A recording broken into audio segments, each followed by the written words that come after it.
Life came knocking, said, what's up, bitch? Bow! Step back, said, what you got? How tough are you? What the fuck are you so scared about? You're going to die. Do you guys understand that?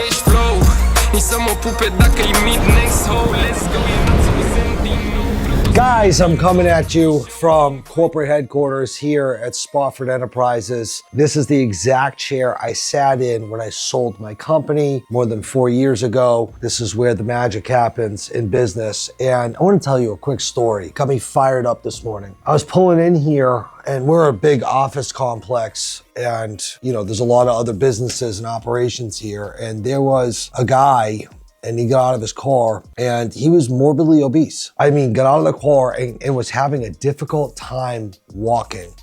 And I looked at his car and it was an older, crappy car, right? And I looked at this guy and I said, how does this happen? How do you end up in a old crappy car, 350 pounds, waddling to your appointment, having a hard time breathing, hard time walking? There is no way anyone can convince me that that is a life that that person wants to live. That is a person that is trapped in a body and a life that is prison. I don't know what to say. And I look at it in that, I'm not picking on this one guy because when you look around the world, guys, I see it everywhere. I see it all over the place. Guys, we have one shot at this thing.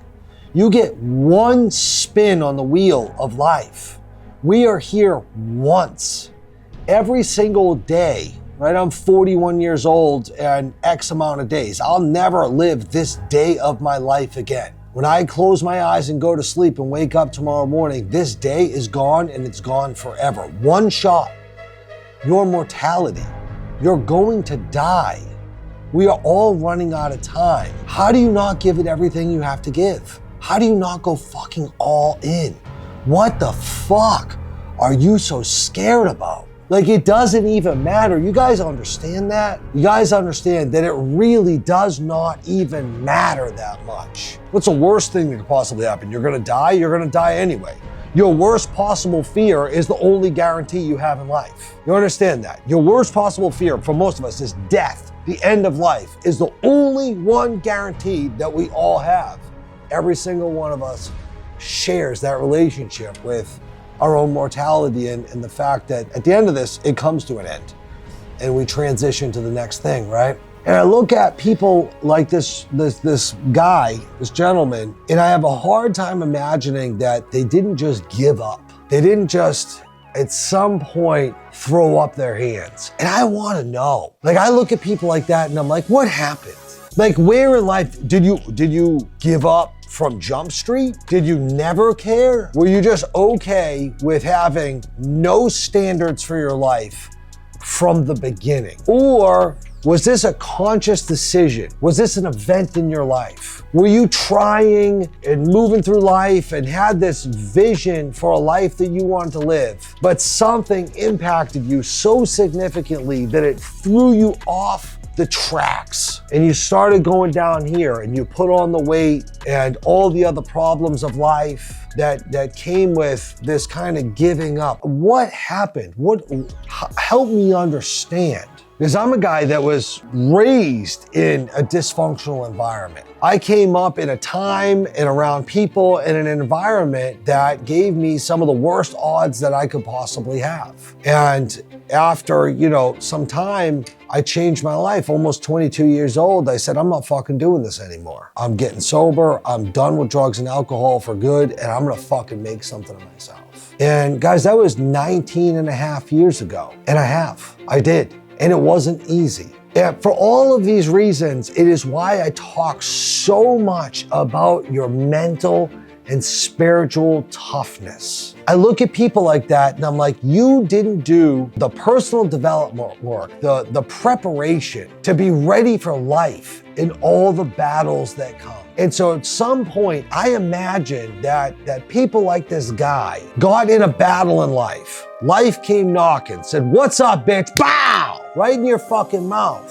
smiled, stepped back, said, what you got? How tough are you? And you just fucking folded. You caved like a bitch. And you started eating away your feelings, drinking away, shooting away, smoking away, snorting away, taking pills, all the vices. And instead of doubling down and getting fucking hard, getting tough, getting through to the other side, asserting your will, making your environment a product of you, you became a product of your environment and your circumstances. You let these circumstances drive who you're gonna become, what you are going to become, and what your life looks like. You know what that makes you?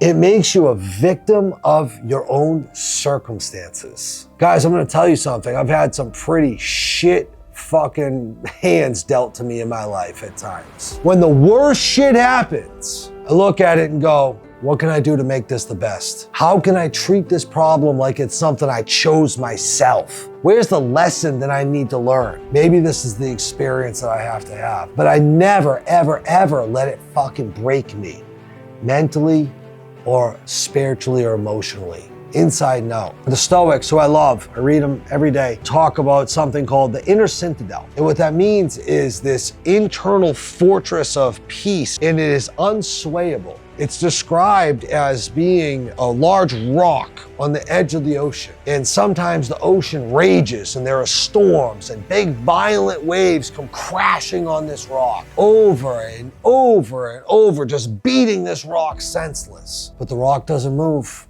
The rock is unmoved and unfazed by all the chaos around it. That is what you need to develop in your internal. That's why I always say, do you have the internal assets, which I think is lost on so many people?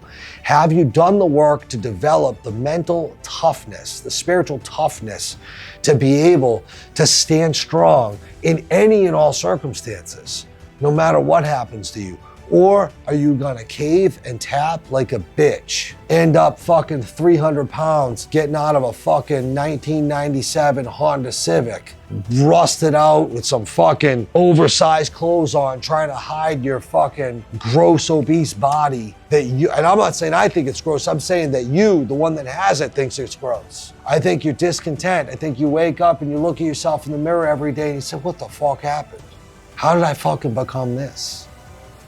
Guys, everybody wants to talk about success, money, pictures of Lambos on Instagram, all of this fancy, material, shiny shit.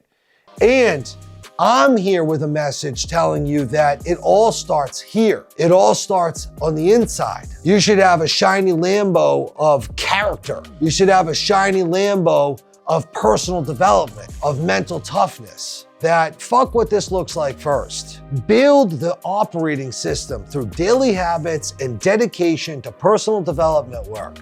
Digging in and becoming that fucking person that just has impeccable character, impeccable high standards, and doesn't break no matter what. You have to choose your heart. The pain of living in existence at a lower vibration, at a lower level than what you are meant to live. I fucking guarantee you, nobody is meant to be obese, drug addicted, or alcoholic. Nobody was put on earth by God himself to suffer from mental health issues or be lazy and lethargic. Every single person was put on this earth by the big man himself with a reason and a purpose to be alive. Every single one of us is meant to do great things.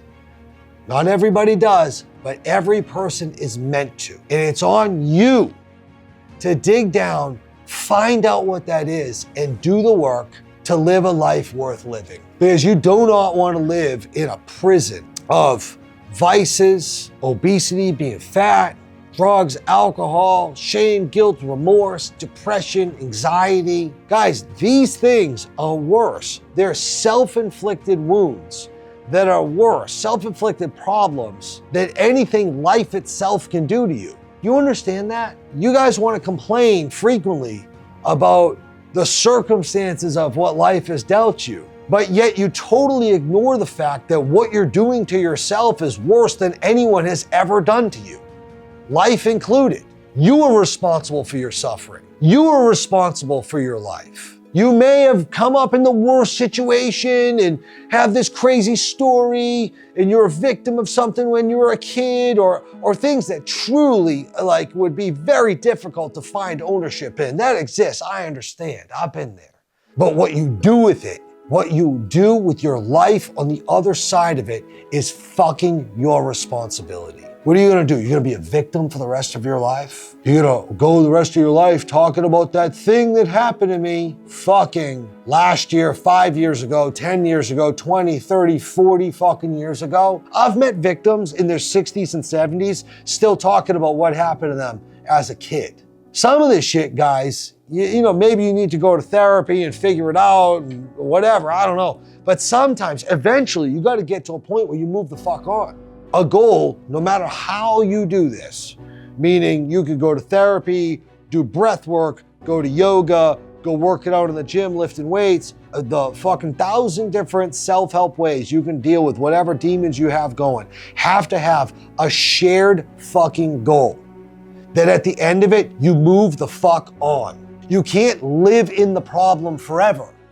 And you guys hold these problems and want to talk about them forever.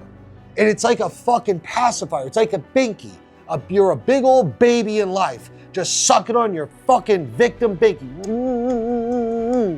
Just, that's how you're gonna be forever? You're always gonna talk about this? You're never gonna move on? You're just gonna sit there and selfishly and self-centeredly burden other people with your never-ending fucking problems?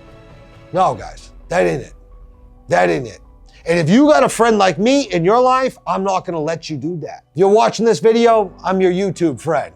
I'm your social media friend. And I'm telling you that you gotta move the fuck on. I'm not saying it wasn't impactful. I'm not saying that you didn't have it tough. I'm not saying that you shouldn't tell your story. What I am saying is that you should be a victor, not a victim. I'm saying you should be a survivor. You owe it to all the people that have had your circumstances or similar to assert yourself and make something of yourself so they can look at you and say, if that motherfucker got through it and that motherfucker made something of themselves, then I can too. That's me with addiction, right? Probably the only reason I continue to be here on social media is to show people that are at the bottom, like I was, rock bottom, guys, that you could be at rock bottom, but you don't have to stay there. And you can make something of your life. And how do you know that? Because your big Uncle E did it. That's how you know. Because I fucking did it. And I'm not special. And if I can do it, you can do it. You don't want to get to so far where you're late in life, where you're out of time. The gig's up. You wasted your life. It bothers me to watch people waste their life. Please don't let it be you. Listen, guys, little message, got fired up this morning, you know, thinking about this and how many people are just out here walking around, daydreaming, fully asleep, dreaming that they're awake. You're not living. It's time to wake up. It's time to take action. It's time to get after it. So I love all of you guys. Hopefully this message resonates. Hopefully as you're listening to this, you're looking at an area of your life and saying, God damn, fuck. You know, maybe I hurt your feelings. Maybe it stings a little bit. Good. Because it means I disturbed an area of you that you need to look at. So let me know what you think in the comments. Put a like on this video. Please subscribe to the channel. And if you're looking to connect with me and work directly with me, there's a link in the description. I'll see you guys there. Love you.